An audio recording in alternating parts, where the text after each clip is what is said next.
Hi കൂട്ടുകാരെ, പുതിയൊരു വീഡിയോയിലേക്ക് എല്ലാവർക്കും സ്വാഗതം. അങ്ങനെ മഹിമയുടെ ഫ്രണ്ട്സുകളോട് മുകുന്ദൻ ചൂടാൻ വേണ്ടിയിട്ട് നിങ്ങൾ എന്ത് ഫ്രണ്ട്സുകളാണ് ഇക്കാര്യം എന്നോട് തുറന്നു പറയാതിരുന്നത് എന്താ?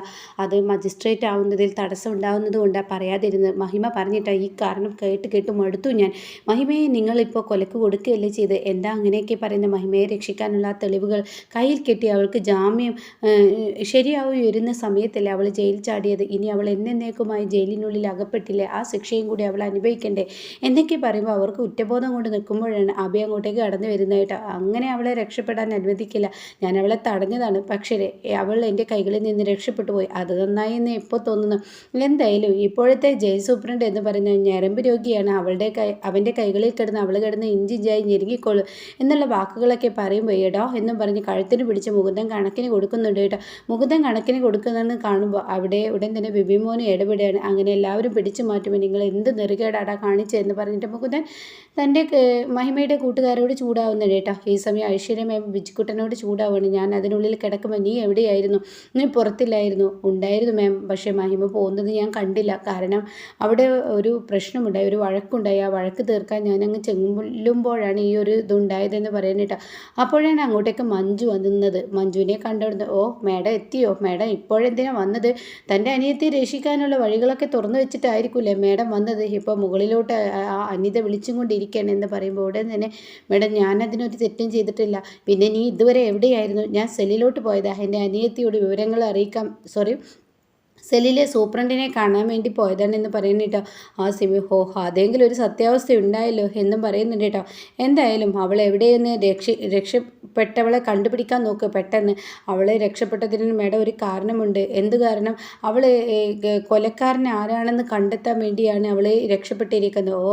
അപ്പോൾ ഈ ഒരു പോലീസിനെ വെല്ലുവിളിച്ച് അവൾ തെളിവുകൾ പറഞ്ഞു വരുന്നത്. അതെ, കൊണ്ടുവരും. എന്നാൽ അത് പാടില്ല. അതിനു മുന്നേ നമുക്ക് തെളിവുകൾ ഉണ്ടാക്കണമെന്ന് പറയുന്നു കേട്ടോ. പിന്നീട് അക്കമ്മ അടിച്ചുകൊണ്ടാണ്. ആ സമയം ജയിൽ സൂപ്രണ്ട് അങ്ങോട്ടേക്ക് വരികയാണ്. അങ്ങനെ സ്വപ്നയുണ്ട്, സ്മിതയുണ്ട്. എന്നിട്ട് പറയണേ, നിങ്ങളുടെ കളികളാണെന്ന് ഇപ്പോഴാണ് മനസ്സിലായത്, നിങ്ങൾ നടത്തിയ വേലത്തരമാണെന്ന് ഇപ്പോഴാണ് മനസ്സിലായത്. നിങ്ങൾ ഈ ജാതി പണി ഒരിക്കലും ചെയ്യുമെന്ന് പ്രതീക്ഷിച്ചില്ല. ഇവിടെ നിന്ന് അടവുകൾ പാറ്റി നീ ഇവിടെ നിന്ന് പോയപ്പോൾ നിന്നെ പിടിക്കപ്പെടില്ല എന്ന് തോന്നിയോ എന്ന് സൂപ്രണ്ടിനോട് ചോദിക്കുമ്പോൾ സൂപ്രണ്ട് ഞാനെന്താ അതിന് മാത്രം ചെയ്ത്? നീ അല്ലടി ഇവിടെ അഭിനയം നടത്തിയ ആ മഹിമയെ ജയിൽ ചാടാനുള്ള ഒത്താശ ചെയ്തു കൊടുത്തത്. ഞാനെന്തിനത് ചെയ്യുന്നത്? ഗള്ളത്ര എൻ്റെ അടുത്ത് വേണ്ട, എൻ്റെ കൈയിൻ്റെ ചൂടറിയുമെന്ന് പറഞ്ഞ് കരണക്കുറ്റി നോക്കി അടിക്കാൻ ഒരുങ്ങുമ്പോൾ അക്കാമ്മ അങ്ങ് തടയുന്നു കേട്ടോ. ജയിൽ സൂപ്രണ്ട് റെഡി, നീ എന്താടി കാണും? തൊട്ട് പോകരുത് തന്നെ. അതെ, നിങ്ങൾ എന്ത് തന്നെ വിചാരിച്ചാലും എന്നെ ഒരു ചുക്കും ചെയ്യാൻ പറ്റത്തില്ല. അപ്പോൾ ജോർജ് പറയാണ്, എന്ത് ചുക്കും ചെയ്യാൻ പറ്റത്തില്ല എന്നാ നീ പറയുന്നത്? മഹിമ ഇവിടെ നിന്ന് രക്ഷപ്പെടാൻ വെറുതെ നീയും അവളും കൂടി കളിച്ചതാന്ന് ഞാൻ കോടതിക്ക് മുന്നിൽ അങ്ങ് തെളിയിക്കും. അത് കേട്ട ഉടനെ നിങ്ങൾ തന്നെ നിങ്ങളുടെ വായ കൊണ്ട് പറഞ്ഞിട്ടുണ്ടല്ലോ അവൾ ഇവിടെ ബാത്റൂമിൽ വഴിക്ക് വീണതാന്ന്. പിന്നെ ഞാൻ അടിച്ചു എന്ന് പറഞ്ഞ് ഏത് കോടതിയെ വിശ്വസിക്കുക? അതൊന്നും വിശ്വസിക്കില്ല. ഒരു കാര്യം ഞാൻ ഓർത്തേ, നിങ്ങൾ ഇവിടെ ഇനി ഉണ്ടാവില്ല. ഇന്ന് രാത്രി ഉണ്ടെങ്കിൽ നിൻ്റെ കഥ തീർന്നടി എന്ന് ജോർജ് പറയുമ്പോൾ കഥയൊന്നും എൻ്റെ തീരില്ല. കഥ തീരാൻ പോകുന്നത് നിങ്ങളുടേതാണ്. ഇവിടെ ഇനി ഒരു പ്രശ്നം നിങ്ങൾ എനിക്കെതിരെ ഉണ്ടാക്കി കഴിഞ്ഞാൽ ഒരു പെണ്ണ് ഈ സെല്ലിൽ നിന്ന് ജയിലിൽ ചാടി. ഇനി അടുത്തവൾക്ക് ഒരു പ്രശ്നം ഉണ്ടായിക്കഴിഞ്ഞാൽ പിന്നീട് നിങ്ങളെ മാറ്റാൻ വേണ്ടി ഞങ്ങളങ്ങ് ഉത്തരവിട്ട പിന്നീട് മാറുന്നത് പറഞ്ഞു തരേണ്ട ആവശ്യമില്ലല്ലോ. അത് കേൾക്കുന്ന ജോർജ് ഒന്ന് പേടിച്ചു കേട്ടോ. ഈ അക്കാമ വിചാരിച്ചാലും ഈ സെല്ലിൽ നിന്ന് പലതും കഴിയുമെന്ന് വിചാരിക്കുന്നത് നല്ലതാണെന്ന് പറയുമ്പോൾ സ്വപ്നയുടെയും തൊണ്ടയിലെ വെള്ളം വറ്റിയിരിക്കുന്നു കേട്ടോ. അങ്ങനെ ഈ സമയം അവിടുത്തെ അന്തേവാസികളെല്ലാവരും ഒന്ന് വന്ന് നിന്നിട്ട് പറയാണ്, അക്കാമേ ഞങ്ങളുണ്ട് ഒപ്പം, എന്തായാലും ഇയാളൊന്നും ചെയ്യത്തില്ല. അപ്പോൾ ഉടൻ തന്നെ ജോർജിനൊന്നും പറയാൻ കഴിയില്ല കേട്ടോ. എന്നിട്ട് അക്കാമ പറയാണ്, ഇവിടുത്തെ അന്തേവാസികളെ ഇനി തൊട്ടു നോക്ക്, നിങ്ങൾ ശരിക്കും അറിയും. നിങ്ങളുടെ നേർക്ക് പരാതി ആരും കൊടുക്കില്ലെന്ന് കരുതിയോ? ഇപ്പോൾ നിങ്ങൾ വീണിരിക്കുകയാണ്. അപ്പോൾ ജോർജ് പറയുന്നുണ്ട്, നിനക്കെട്ട് ഞാൻ പണിയൊടി, ഇത് എൻ്റെ മനസ്സിൽ കുറിക്കുന്നു എന്ന് പറയുന്നു കേട്ടോ.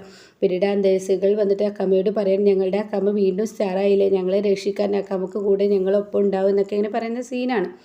പിന്നീട് മുകുന്ദനെയാണ് കാണിക്കുന്നത്. വീട്ടിൽ ചെന്ന് മുകുന്ദൻ ഇങ്ങനെ ടെൻഷൻ അടിച്ച് നിൽക്കുമ്പോൾ വരുമ്പോൾ പറയണേ, എന്തെങ്കിലും ഒരു കാരണമില്ലാതെ മഹിമ ചാടില്ലടാ, നീ അവളെ ഇങ്ങനെ കുറ്റപ്പെടുത്തില്ല. അവളുടെ ഓരോ കാട്ടിക്കൂട്ടൽ, അവൾക്കൊരു നിമിഷം എന്നോട് ഇത് പറയായിരുന്നു, ഒരു ഒടുക്കമത്തെ ഒരു മജിസ്ട്രേറ്റ് ആവുന്നതിൻ്റെ മുടന്ത ന്യായം പറഞ്ഞിട്ടെന്ന് പറയുമ്പോൾ മഞ്ജു വരുന്ന കേട്ടോ. മഞ്ജുവിനെ കണ്ട ഉടൻ തന്നെ ഒരുമ ഓടി ചെന്നിട്ട് ഇനി ഇവനൊന്ന് സമാധാനിപ്പിച്ച് ഇവനെ ആകെ കലിപ്പിലാണ്. അപ്പോൾ ഉടൻ തന്നെ ഞാൻ പറഞ്ഞോളാം, എന്തായാലും മഹിമ അവിടെ നിന്ന് ചാടിയതിനൊരു കാരണമില്ലേ.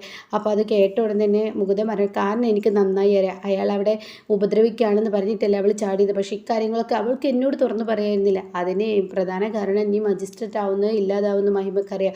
അവൾക്ക് എന്തെങ്കിലും ആപത്ത് സംഭവിക്കുന്നു എന്ന് നീ അറിഞ്ഞു കഴിഞ്ഞാൽ നീ വെറുതെ ഇരിക്കില്ല. അപ്പം നിൻ്റെ ആ മജിസ്ട്രേറ്റിനുള്ള ആ ഒരു ഇതൊക്കെ മാറ്റിവെച്ച് നീ രംഗത്തോട്ട് ഇറങ്ങും. അതോടുകൂടി എല്ലാ കാര്യങ്ങളും കൈവിട്ടു പോകും.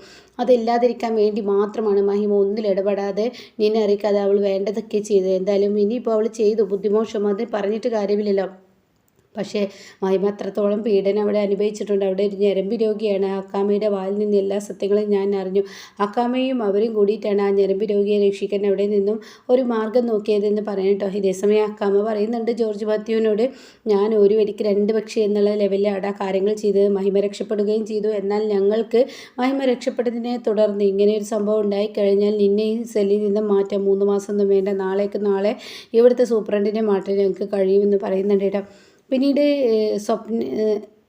പ്രീതിയെയും ഗൗരിയമ്മയെയും ഭാനുമ്മയെയും അതുപോലെ ഗിരിയൊക്കെയാണ് കാണിക്കുന്നത്. പ്രീതി ആർക്കോ മെസ്സേജ് അയച്ചുകൊണ്ടിരിക്കുന്നുണ്ട്. പ്രീതി പറയുന്നുണ്ട്, മഹിമ ജയിലിൽ ചാടി, ഇത്രയും മഹിമക്ക് ജയിലിൽ ചാടാനുള്ള ഒത്താശയെല്ലാം ചെയ്തു കൊടുത്തിട്ടുണ്ടാവും ആ മഞ്ജു. അവളിപ്പോൾ അതല്ലേ ചെയ്തും കൊണ്ടിരിക്കുന്നത് എന്നൊക്കെ ഇങ്ങനെ വരുമ്പോൾ പറയാം, എന്തായാലും മഹിമ അവൾക്കിത് കിട്ടണം, അവളെ പോലീസ് പിടിക്കാതിരിക്കില്ല, അവൾക്ക് കുറച്ചും കൂടി ശിക്ഷയുടെ കാഠിന്യം കൂടിയല്ല അതെന്തെന്നൊക്കെ ഇങ്ങനെ പറയാം. അപ്പോൾ തന്നെ ഗിരി പറയാം, അങ്ങനെ ഒന്നും പറയാതെ അമ്മേ അങ്ങനെ പറയുന്നുണ്ട്. പിന്നെ ഞാനങ്ങനെ പറയാതിരിക്കില്ല, കാരണം എൻ്റെ മകളെ അവളാണ് അവിടെ കൊണ്ടുപോയിട്ടത്, അതുകൊണ്ട് അവൾക്കുള്ള ശിക്ഷ കിട്ടണം എന്ന് പറയുന്നുണ്ട്. അപ്പോഴേട്ടാ മഞ്ജു കയറി വരുന്നത്. മഞ്ജുവിനെ കണ്ടവിടെ തന്നെ പ്രീതി വളരെ മോശമായി സംസാരിക്കുകയാണ്. എവിടെ നിന്ന് പോയത്? നീ നിൻ്റെ അനിയത്തെ രക്ഷിക്കാനാണോ?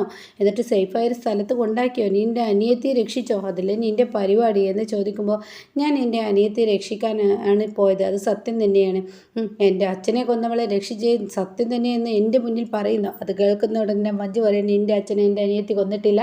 നിൻ്റെ അച്ഛൻ മരിക്കുന്ന സമയത്ത് അവളെ ഞാൻ ഇവിടെ നിന്ന് പോയത് അവളെ ജാമ്യത്തിൽ ഇറക്കാനായിരുന്നു. പക്ഷേ ആ സത്യം അറിയാതെ അവൾ അവിടെ നിന്ന് രക്ഷപ്പെട്ടു. അതാണ് ഇപ്പോൾ ഉണ്ടായത്. അത് അവൾക്ക് പറ്റിയൊരു തെറ്റ്. എന്തായാലും അവൾ നിൻ്റെ അച്ഛനെ കൊന്നിട്ടില്ല, അതിനുള്ള തെളിവ് എൻ്റെ കയ്യിൽ കിട്ടിയെന്ന് പറയുമ്പോൾ എല്ലാവരും ഞെട്ടി നിൽക്കുകയാണ് കേട്ടോ.